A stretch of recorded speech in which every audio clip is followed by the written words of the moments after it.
Minsan tinatanong nila ako, alin ba doon sa ginawa kong mga album sa masaya ako? Mayroon actually akong isang definite na answer.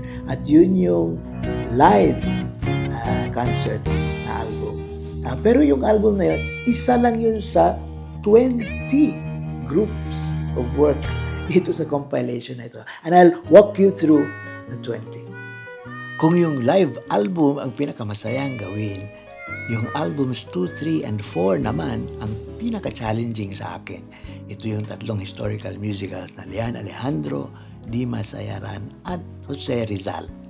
Challenging kasi di lang pa isa-isang kanta, kundi magkakarugtong ng mga kwento kinakanta. Ang number 5 ay Songs on Peace and Diversity, na kung tutuusin ay buod ng Araling Panlipunan o Social Studies. Of course, napakahalaga rin ang sciences sa pag-unlad ng lipunan. Kaya para makatulong maengganyo ang mga kabataan sa agham, ang album 6, 7, and 8 ay mga friendly introductions sa arithmetic, logic, algebra, and geometry na mga batayang pundasyon ng physics, chemistry, biology, economics, and management systems. At sakali magtaka kayo, bakit kaya nito yung mga topics sa mga songs? Kasi sa simulat sa poll, ang pangarap ko talaga ay makakompose ng mga kantang maririnig hindi sa radyo at TV, kundi sa classrooms. Magagamit ng mga guro at mag-aaral bilang learning tools. And speaking of classrooms, isa po sa core principles ng effective education ay pagpapahalaga ng kinamulatang lengguwahe o mother tongue.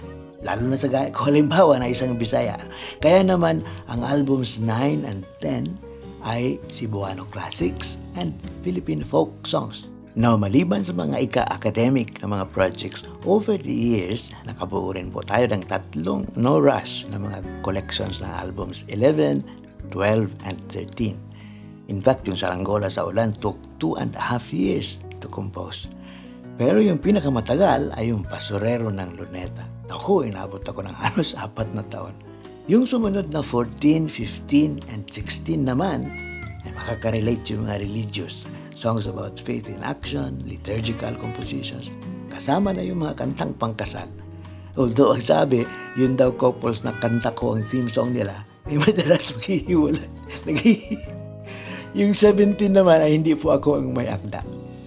Ako lang ang nag-compile nito mula sa mga classic recordings ng Buklod. Sina Noel Cabangon, Rom Nongueto at Rene Bongkokan ay mga supporters ng Citizenship Education Project at malaking biyaya na naisama sa compilation ng kanilang napakahusay at makabuluhang musika. Minsan may nag-comment, yung si Granada, dami-dami kanta, yung sumikat, iisa. Yun po yung laman ng number 18, ang national anthem ng Barangay Ginebra. At kompletong 9 na versions. Iisa nga sumikat, 9 versions naman. Pwede na. Totoo po yun, marami-raming kanta. Yung iba hindi na po natin mahagilap. Doon sa mga na-recover pa, yung 50 pinagsama na po natin sa number 19 na folder ng commissioned works and another 50 sa number 20 na group of various works. And that completes our list. Now, if you're wondering gaano kahaba yung compilation, pinakinggan ko mismo na nag-umpisa ako ng mga around 8 o'clock ng umaga, natapos ako tanghali na. The following day. So, more importantly, yun pong pondo na ating makakalap mula sa inyong contributions, ilalaan po natin doon sa ating open source na platform ng Citizenship Education. So, salamat po sa inyong pakikisa.